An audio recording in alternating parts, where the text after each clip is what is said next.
Good morning, Kwe, Ulagut, Tanzi, Boujou.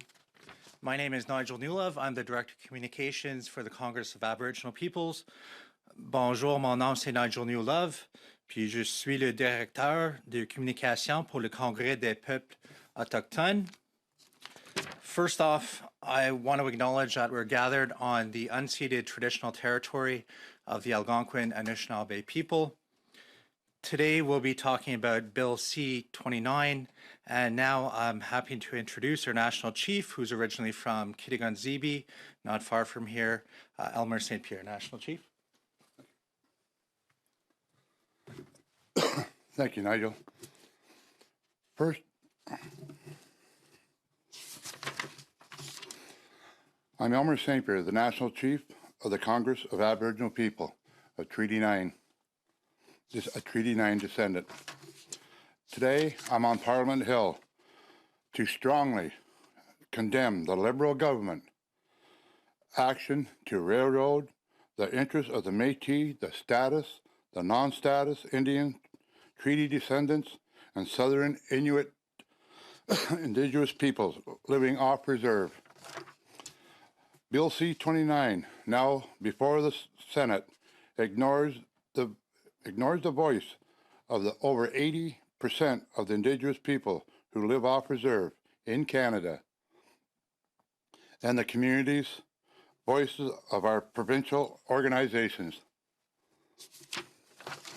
The entire National Congress of Aboriginal People they're shocked and frustrated at the federal or Liberal government gross action to exclude the national voice of the off-reserve and the non-status and the urban Indigenous people at the National Council for Reconciliation created in Bill C-29. If the involvement of the new face of the Senate of Canada is to have any meetings, senators must act to amend this bill and ensure that CAP's national voice is at the table of reconciliation. Bill C-29 is now being literally railroaded through the legislation process. This bill process is revised that the damage from colonial policy and residential school and the Indian Act. These forced assimilation policies were left our off-reserve Indigenous communities struggling for generations.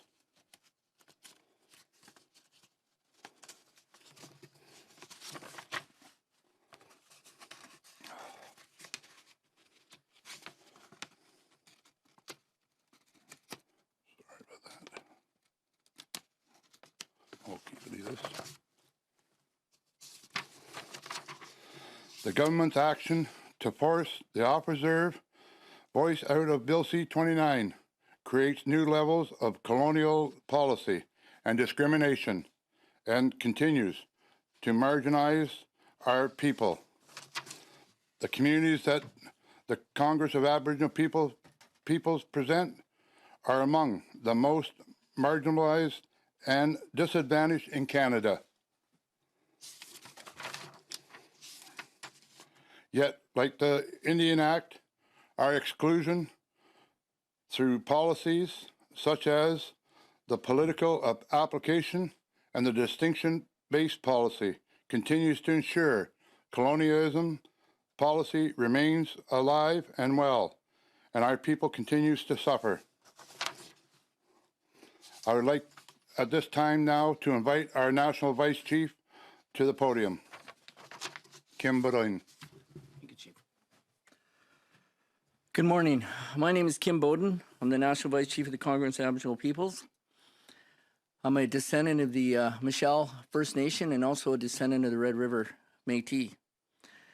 Although I'm pleased to be here today, same time I'm very disappointed that I need to be here today. The media should know that through the legislation process, amendments were made to include CAP on the Reconciliation Council, But despite the opposition's support, the Liberal government moved to eliminate CAP and forced the House to make that change happen. The Congress of Aboriginal Peoples is outraged that the Liberal government would intentionally lead a process of a discrimination and exclusion against any Indigenous people. Bill C-29 must be amended to actively include CAP's voice to guarantee a seat on the Reconciliation Council, like our national Indigenous organizations' counterparts. Just because we live off reserve, our treaty Section 35 rights should not be extinguished. Our peoples cannot understand how the current government believes our communities' experiences so severely impacted by residential schools, 60 scoop, foster care, and the mass incarceration rate of Indigenous people in Canada that should be silenced by Bill C-29. We, the Congress of Aboriginal Peoples, are here today to strongly recommend the amendment to Bill C-29. Reconciliation begins with inclusion, not exclusion. Thank you, and we welcome any questions that you might have. There are no questions. Thank you. This concludes the press conference. Thank you.